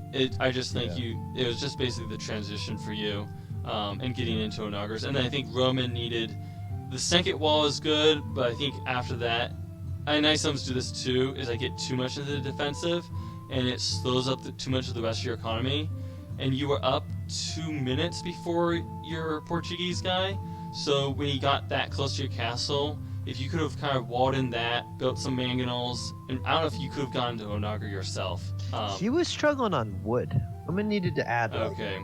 way more wood Well, choppers. so yeah, Nice. Roman That's always Roman's tough. economy wasn't amazing, and I think part of it, he didn't go right into the like a 3TC boom or anything real quick. I didn't have wood when I hit Castle Age. I didn't have wood. I couldn't put a TC down for forever. But Yeah, so part of it, I that's just wasn't used RS. to this map. Like Yeah, I'm used to Arena, it's and I RS. couldn't play it like Arena.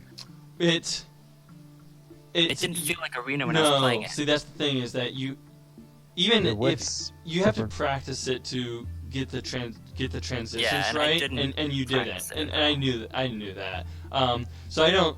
Yeah, so if you didn't have wood, I think basically what maybe if Roman played Halbs when he hit it there and did Trebs, and just tried to get economy, and then if Trout went, the Husser, Onager, someone needed to basically go Onager. I mean, Bombard Cannon's okay, but I think Onagers just would have been, they would have been super. If you could have gotten 3 or 4 Onagers, all those would have been just smashed. Do you think we called it too early?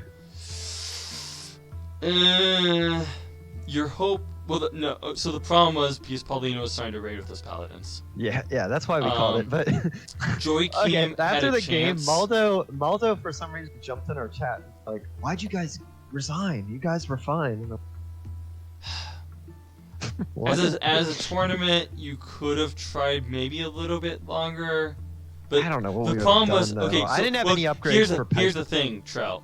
barracks. Yeah. So your line of sight wasn't great behind your base, and you had a relic and another pile of 3 gold, and so that No, yes, really? right behind you. So that actually could have solved it, but the problem Yeah. was you ran out of gold and you couldn't transition. So if you didn't find that gold, then there would have been a problem. If you found that gold and went Onager and Halb, So you I could also have needed to. countered it. I needed to explore better. Yeah. That's something I generally need to get better. Explore. The Especially Lithuanian throughout the player game. wasn't. He didn't pick up a single relic. Even though he had I a know, relic I- behind his base I think too. I realized that. So that yeah. was weird. I thought he was going to castle really fast to go and get the relics and stuff. That's what I thought. And I thought he he was didn't going to get go a single full on one. the relics. I was expecting like a ton of like aggression. There wasn't really so much. I didn't see anything in particular that Joachim could have done a lot better. I mean, not for players of our level, obviously, compared to Cruzini or Pro, yes, but I think he played relatively well. And I think he would have eventually kind of run his side, even if Paulino could have been on their Paladin support, because Joachim was starting to get the Choco Nu mass they needed to kill even Paladins. The problem was just they didn't have the problem of running out of gold because they had the neutral golds in the middle and they had Roman's gold.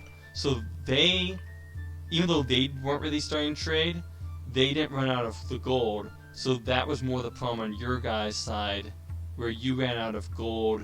Because also Roman's villager count was very close to the guy on Joachim's side. So Roman's probably more chaotic with his villagers, but he wasn't really that far out. It was more just Paulino was starting to do the raiding. You guys didn't really have a paladin counter yet. You had to get to Halbs, you had to get to Onagers, and that just didn't quite happen. Roman, I mean, I saw him build the 1 or 2 mangonels, and that was good. Probably after chasing Array, and after you guys chased Array the organ guns, Roman needed to get his mangonel back to CC, and then try to upgrade it with the Onager when he hit up. But I think Roman's issue is just kind of what I do sometimes is the second layer of wall is good, but then trying to build a third, it's too many villagers on stone. Another castle would have been better, or just putting them on wood so you had the resources to go into like Onager and stuff. So, I mean, YouTube, it was just things that I do a lot. I find some games I transition well, and some games I just do not transition well. And that's one, actually, it's on a note card right now for me of things for me to work on in Age of Empires is transitioning into trash, like in Arena or whatever it is. Like, because part of the problem is sometimes you get into bad habits, because if you kill the players quickly, then you can take their gold. And so you get into this habit of, oh, I don't need to start trade, or I don't need to start trash, because I took this other player's gold, and I can use it. But if you don't do that in a more equal playing field, that's where I get into trouble, and that was just Trout's issue, so... Yeah. Roman, did you know that Onagers was your counter to organ guns, or did you not know that? No, I was asking. I was racking my brain trying to figure out. I was trying to make pikemen because I just figured I need to make a meat shield, so that yeah. his organ guns would target my pikemen while you can get your paladins in there. Yeah, but the problem with That was the thought pikemen process. is too squishy. Like they're gonna just get, like they're not even gonna reach the target to deal like Yeah. 1 damage. They're just gonna die like running out. You know what I mean? They're just.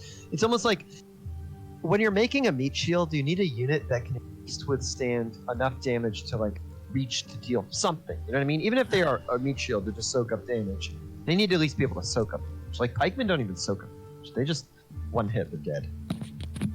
So I don't know.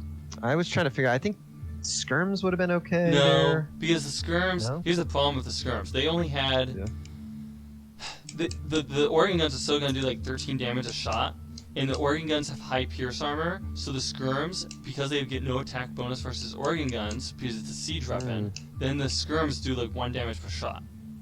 Oh, really? Yeah. So the skirms don't work. That's why I was saying that halbs might actually almost be better than skirms. But I mean, if Roman couldn't do any of that and he needed an on-gold unit, I would almost say light cap from him would have even been better because, Yeah. I mean, there's just absolutely nothing else. But that was the thing, is that basically Roman just needed, or even sell some of his stone and get the Onager upgrade. Maybe try to get chemistry and go for. I mean, but the bombard cannons could have cannons? worked behind like his Yeah. castle. The problem there is they're just more flimsy to a paladin raid, and the Onagers can take out like 1 or 2 Onager shots could take you out like half those like so quickly. Yeah. Oh yeah. And so that is just the. That's just I the just thing. never think to make onagers. Again, I don't normally play against Portuguese though, so now I Yeah. kind of know. I definitely something different to kind of prepare for. You know? Yeah, Same thing whenever I go up against Scorpion. Titanic. yeah, Scorpion. Such That's a- another Onager thing. Mm-hmm. Yeah. But yeah, I wasn't Roman Leary when he first played against Viper. He had no idea, and Viper told him after the game that's Onagers. So, yeah, if you hadn't seen it and something like that, you would probably have no idea. It's really not. I don't generally go organ guns because if you can get to like Onager and enough of them, organ guns can get smushed so quickly. But yeah, organ guns if you can get the mass and the other player doesn't. And the thing is, Portuguese can go bombard cannons to take out Onagers. So if they get to that point, then you're really getting into a problem with the Portuguese death ball. But so it's kind of an ebb and flow with that. But the Portuguese organ guns can take out TC because they have such high pierce armor.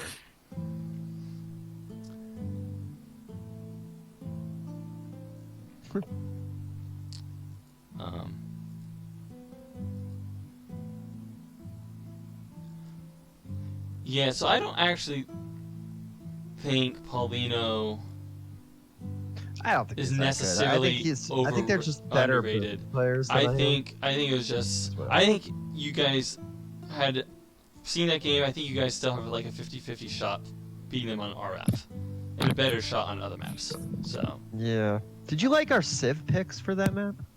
I don't think they Chinese, were bad. I think Spanish.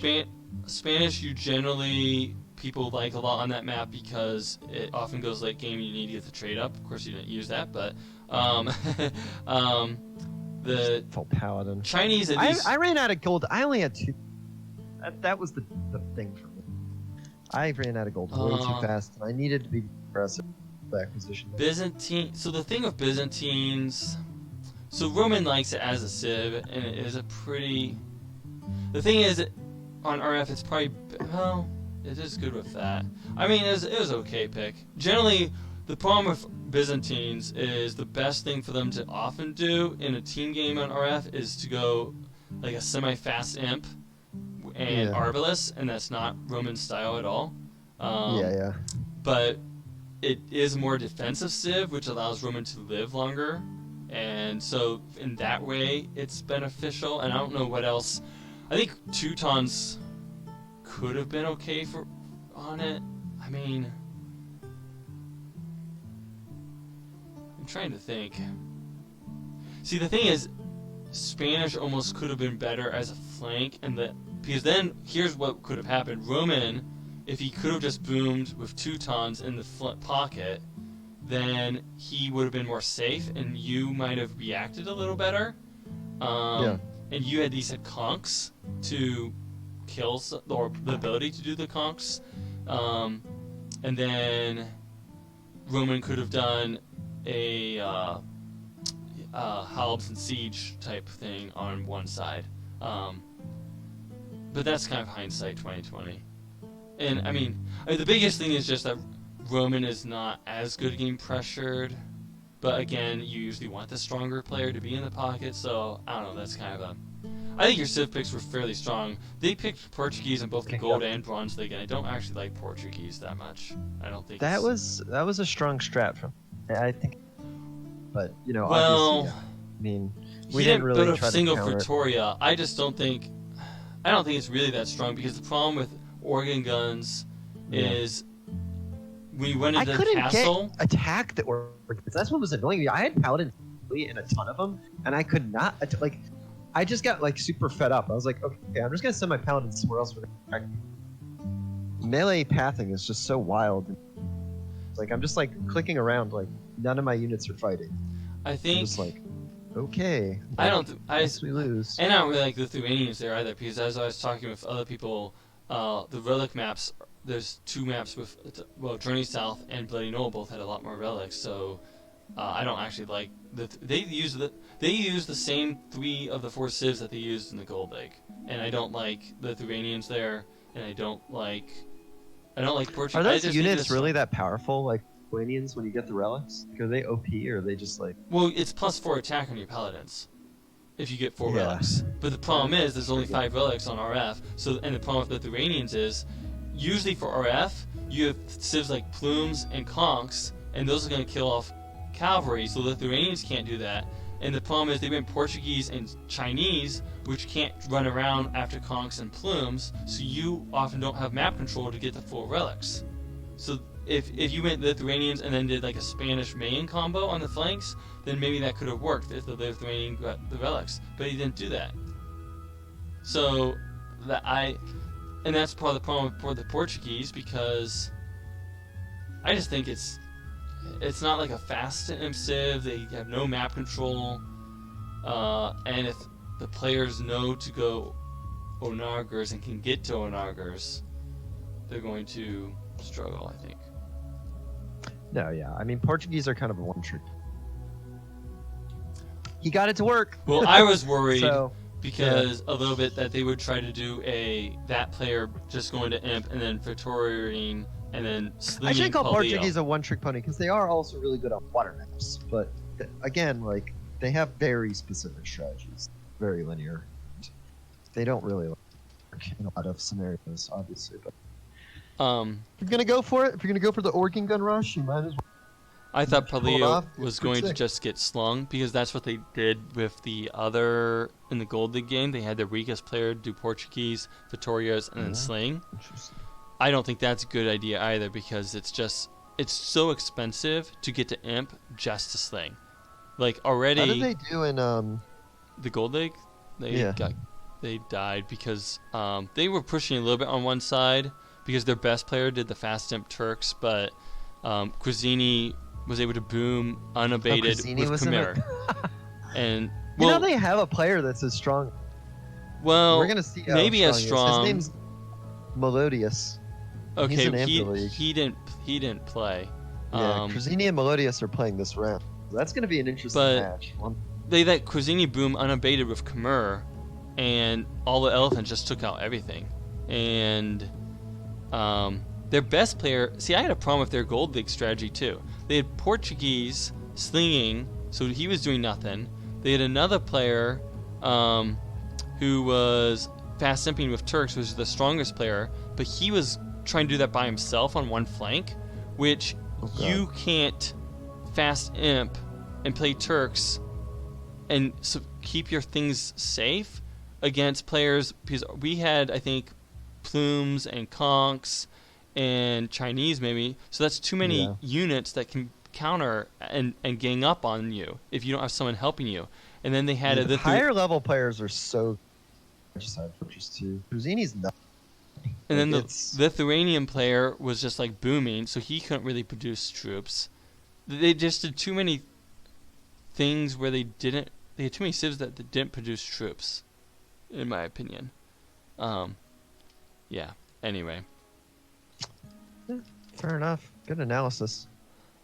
Helpful, for sure. Well, Definitely do better next time, but I don't know. yeah, I think they'll struggle on. I don't know what map were you guys planning on picking. I didn't think about it. I think we were going to do Bedouins, maybe. I was just thinking in my head like another open map. Well, Just gets I mean, nonsense. there's African waters, which they probably never practiced or seen or anything. Well, yeah. So that's what I was thinking. I was thinking like, okay, we do Bedouins. If we win Bedouins, we just we get African first for the last game. We could probably win the set. Well, I'm trying to But, think what they would even pick. Like, this Journey South. Yeah, it starts to get tough for him. We would take. I think we would take Bedouins just 'cause we can win that map. And I think we're in a pretty good position. I think if somehow they win Bedouins, those kind of maps, then suddenly maybe we're in trouble. Well, here's the one of their Gold League players didn't know to do shorefish and veterans. Oh God. He was What? taking sheep and boar. Oh, rip. He didn't even TC a fish. He TC'd a gold with no wood. So he had to build a lumber camp. Oh. He didn't go for the shorefish. I was like, what is going on? Yeah, it's rough. I That's don't rude. know. My guess is all their players maybe know now that that's not what you do, but I don't know. Definitely not. So, okay, so it Yeah. looks like this is not happening anymore. No, we're definitely not doing it now. Sadly. Okay, well, I'm sad. I don't know. I wish we were, obviously. Yeah, I was just getting into it. I know. So sad, guys. well, maybe there'll be another time. I mean, now that you're down to at most 3 more games and possibly only 2, well, I don't know if you could do any other, maybe one more piece of Europe. I was going to suggest that that you almost have the flexibility of a weeknight because you may only need to or I even can do weeknights now. if you can only even if you can only get in one game on one weeknight and then another game on another weeknight, it's not as big a deal now that the series is already split up. Or you can just Yeah. I mean, you might have time to do 2 games even if it's 9 o'clock on a Well, weeknight. for the time in being, I Europe, can do so. team games 24/7. So.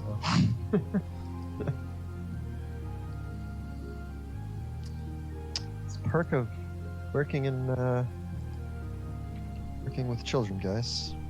Well, A lot of I time think- off right I now. think that's most of the United States now, isn't it? Yeah, it's like everybody. I was showing my stream because of the because of the worldwide quarantine. Yeah. Then I'm guessing that's why Steam servers are down because everyone is trying to be on it. That's what I was just saying. I was like, they've got to be over. It's not shocking. So God. I was like, because of the worldwide quarantine, because that's literally pretty much what it is now. Yep. This It's looks a like weird it's fall. like Kane's chicken, but it's not Kane's chicken. It's Guthrie's chicken. Let's see if they're open. Cleve. Is anything open? Like a restaurant's even allowed to be? Yeah, Well, I a know lot it's of the still your restaurants, comments. a lot of the restaurants have the drive-through or delivery still open. That's not. Oh, that's nice. And there's a Home Depot. Like all Oh, actually, restaurants I in Really? went down there. I was Ohio trying are to Any get closed, but- non-essential take a shortcut through the closed by through 6. the. But the loophole for Philly is if you sell water, you're technically an essential business. Yeah, I'm not sure how that works. Bit of a stretch, but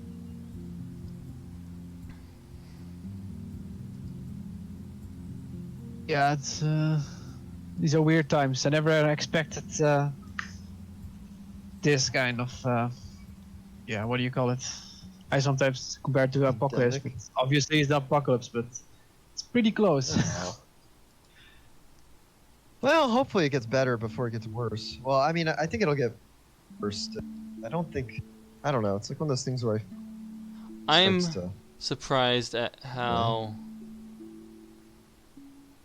I didn't think there was any hope for things to get better for many months, but I'm surprised at how quickly they're starting to test antivirals already, and how they're saying, oh, this might actually be able to be used to treat, like, this is all stuff that like people weren't expecting for 10 months before a trial, and now they're at least having things to try out. So I'm a little surprised, but the other thing that's you just have to think is that like there hasn't really been a time ever in history where the entire world is working to the solution of one problem. You've only seen that in movies. Sometimes you have the world split, working against each other, like in World War II, and they're all working towards that. But then you still don't have everyone. Right now, pretty much the best of everyone is working on the single problem.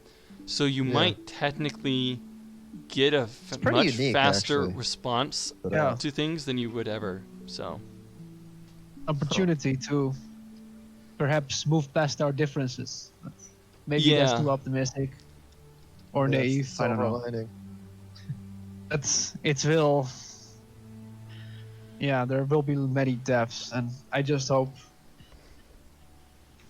that somehow we can, how it's called in English, dampen the peak, or what it's called. Yeah, I know what you're saying. Flatten the curve. Flatten the curve. That's what it's called. Yeah. Yeah. So that's the capacity of healthcare system isn't. Well, our healthcare system has been bad for a long time. But I actually hopefully, kind of they're already in Congress already passed the Leaf bill, which is very that's what I'm saying. Some things are from happening a Republican Congress, much faster. which doesn't want to than give normal. anybody any help, basically. So. And like knows? the other thing that's going on, like I've just heard from my wife that Peru is one of the worst countries as far as like having ventilators. I guess I saw that today, but they they asked the Chinese government or whoever to come and build a hospital for them. So I think that's going to happen. Like, you know how fast the Chinese can build a hospital if you tell them to build it. So like there's certain things where like you can get, and I know the Chinese don't, the company Alibaba donated a ton of like masks to the United States. So like certain things are happening that like you don't normally get. I think it's going to be worse in countries maybe like Iran who don't want to cooperate and or stuff like that. But I mean countries like Iran are, I don't know, it's a good point. Well, because like one of the problems with Iran is that they've got one side of their religious sect that don't want to be stopped from like going to populated areas with like mosques or whatever, so they're like rebelling against it. So like the people aren't able to be controlled either. Like it kind of comes down to what governments can control their citizens the best and how much those citizens respect their government. Where that's where you get in like China and Japan and some of those Asian countries. Well, it's not just the authoritarian; it's the respect. Like the Japanese and stuff might respect their government if they say, "Oh, don't go outside." Whereas like other countries have varying degrees of how much they respect. Like the Hispanic countries, like my wife and I have talked about, they often the government says something and they just go outside anyway. They don't really care. Well, I was gonna say like the U.S. It's like don't go outside, and you just get like mass complaints about Well, I think USA is in between. I think half of the people, there's some people who are rebellious and do that, and there's other large sections of the population that they do stay inside. So I think I think we're kind of in between. It goes on too. Like hopefully it starts to get better. That's what I worry with the U.S. is getting what do you call it? Like starting to be impatient after a while. You know what I mean? I think the United longer States that this can be very unemployment impatient. situation, because a lot of wait, and that's what's going to cause like issues. When people start running out of money, you're going to get a lot of desperation. Well, but like that, we don't have a lot of backup. See, that's what I thought, but I didn't expect the Congress to give them any money type thing. So there's already little things that I didn't expect. That could be. The other thing is that I think some companies they're doing surprisingly well. So for instance, and hopefully we can reposition some of these like restaurant workers and hotel workers into these other industries. Like, so for instance, one of the hand sanitizer companies is in Ohio, and I heard they were hiring tons of people because all of a sudden they need to produce a lot more. And then you also get like some of these grocery stores and stuff, like even though they're cutting down the hours, because the restaurants are being closed, I think that's part of the reason why people are buying so much, because now they have to cook all their meals. So these grocery stores, I think, so like, well, Aldi and Walmart and stuff, they might actually be raking in the big bucks and need more people because maybe they need to hire people to like clean their stores more, you know? So like, there might be a little give and take where we just need to reposition our people who temporarily into other industries, and that can help take the bite out a little bit.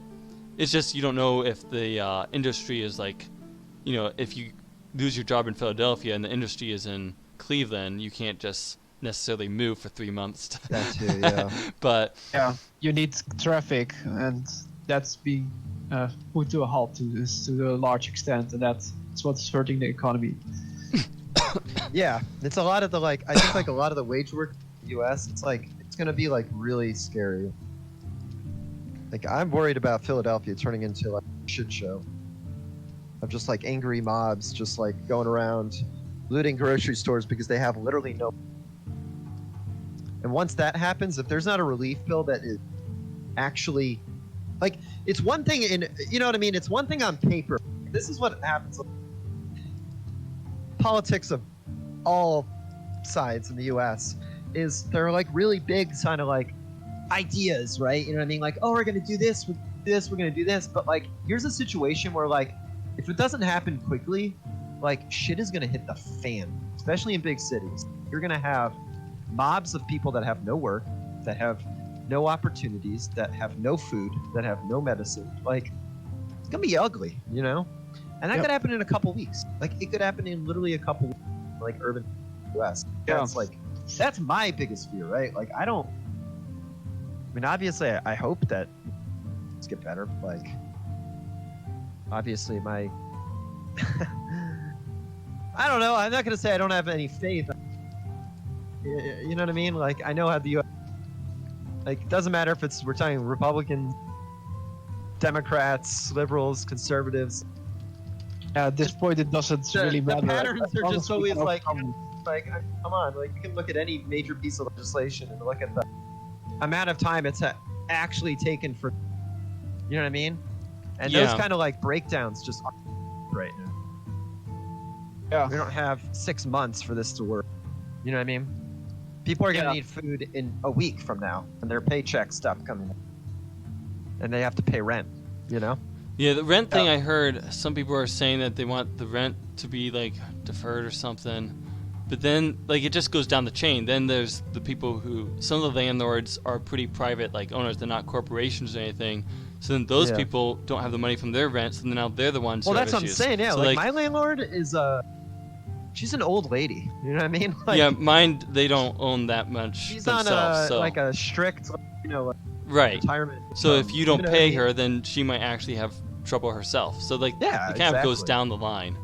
I'm lucky in the sense that I have a salary, but like the other tenants in the building, like they don't. You know what I mean? Now they're off work, and in 2 weeks they're not going to have rent money, and they might be screwed. You know what I mean? So like, that's where I start to get worried. You know? Yeah, here in the Netherlands, the government will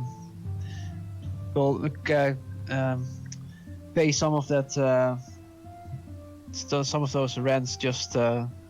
For the coming few months, so that people can at least get by, and companies, because if they don't, then everything would break down. And you don't want that. Mm-hmm. So you need to take on more debt, even though that was they wanted to reduce that, of course. Now there's no choice. I mean, definitely the advantages of like more like sort of European kind of governments, like, is that you guys have, I think, a better contingency plans for like absolute disaster situations. Yeah, but like, it's not our system. I mean, like it's so much bigger. It's also a little bit more. So it's like this kind of stuff is tough. You know, I have no idea what's kind of like Philly's government, man. It's like, yikes. It's also funny. Philly's government is completely democratic. I don't feel like it's very progressive at all. It's like very old school. And I don't know. We'll see. You know, Yeah. not much I can do to help right now. That's what kind of stinks. I think a lot of people just feel powerless because you do. Yeah. I don't know what we can do. Yeah, like I have no idea. We can't This is, like, even. completely We're not supposed to unprecedented. go outside unless necessary. So. I had an idea, but I think it would have to come from a high-level government to do this. But an idea that Yeah. so like, I was thinking that older people in general. Now I know that maybe some younger people are dying too, but when I was thinking that the older people were more at danger, I was like, okay, so what we could do is just make it so that anyone who's 50 and older, they can sign on to this like program, and the younger people who don't have jobs anymore can get hired temporarily by the government to go buy food and groceries for these older people and deliver it, so that they don't Yeah. have to go outside. And these people delivering can then sanitize the food, so then leave it on the doorstep, and then the older people never have to go outside, so they get more protected. And then the younger people who lost their jobs, they have a job where they can drive around and get groceries. But that would have to all come from higher level government, basically. Yeah. I think that's a decent idea, but yeah, then the government would have to. I mean, unless you're a young Yeah. person who has a lot of extra money and can just afford to drive around and deliver stuff out of your own But pocket. most people don't have that. Most kind of people don't money. have that. But yeah, anyway, I was like, oh, we could do that, and that could maybe help. But Yeah, I mean, it definitely is. It's so like random, you know. I just hope it gets well, better before it gets worse. it doesn't totally. I mean, because we've had worldwide type epidemics before, nothing this contagious, but we've had things that are more Yeah. deadly. Ebola and. Well, I'm thinking like SARS, the Spanish flu, which killed, I think it's actually close to like 50% of people that hit, but I read online that if people could have been treated better, it maybe only be like 10 to 20%. And then you go like bubonic plague. But like, I've always been worried that some terrorist is going to do some sort of biowarfare and just, let loose something that, like, is this contagious, but then is maybe even deadlier in that, like, maybe it spreads really fast, but then, like this, people don't know, and then, but it's more deadly in the long run. Something like that, Like, that is something that's I know the FBI and stuff are keenly aware of trying to not have happen, because it is a huge potential. Yeah. But I mean, That is a real danger. Yes. Yeah. But at the same time, I think if they do that, then they're also harming themselves in their own. they are the problem with terrorists it's, is just that smart. they often don't care about themselves. Yeah. Often- Okay. When they blow themselves up, for example, then Yeah. they probably don't care that Now, much. now the difference might be that maybe they still care about their family, and you can't protect your family from it. Yeah, I so, mean, that's the thing. You're kind of like screwing all mankind. But I mean, that's the thing with the terrorism. I mean, it tends to be so radical. Yeah, Exactly like you're saying. but It's like, and you've seen some movies where you get terrorists that try to do something like that. Now, usually they have some sort of like vaccine that they only know about, and so that they're immune themselves. But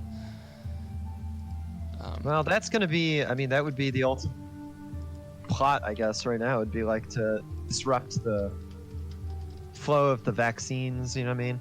yeah, So that's the other thing that's scary about the state system, right? Is that whoever's distributing, like whichever pharmaceutical distributing the vaccine or what, like ridiculous copyright or something, you know what I mean? You can already just see the litigation just piling up.